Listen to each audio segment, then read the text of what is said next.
saya akan menjelaskan apa sih itu manajemen dan apa saja fungsi-fungsi manajemen tersebut.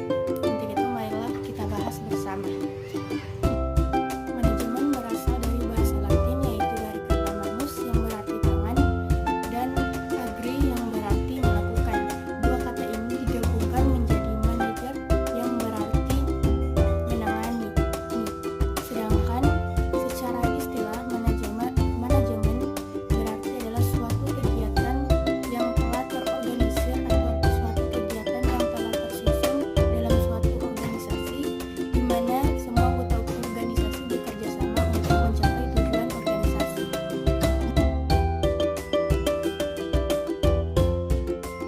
Yang pertama, fungsi perencanaan. Fungsi perencanaan merupakan suatu kegiatan menyusun langkah-langkah tentang tindakan yang akan dilakukan agar tujuannya tercapai. Karena fungsi perencanaan yang baik akan memperlancar proses visi dan misi perusahaan yang hendak dicapai. Fungsi perencanaan ini merupakan unsur yang paling penting dan merupakan fungsi fundamental manajemen karena fungsi pengorganisasian, fungsi pelaksanaan, dan fungsi pengawasan tidak dapat melaksanakan tugasnya apabila fungsi perencanaan belum dilakukan.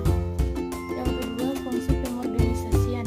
Pengorganisasian adalah suatu proses penentuan pengelompokan dan pengaturan bermacam-macam aktivitas yang diperlukan untuk mencapai tujuan, menempatkan orang-orang pada setiap aktivitas untuk menetapkan wewenang yang secara relatif didelegasikan kepada setiap individu yang akan melakukan aktivitas tersebut. Ketiga, fungsi pelaksanaan. Fungsi pelaksanaan merupakan usaha-usaha untuk menciptakan iklim kerjasama di antara staf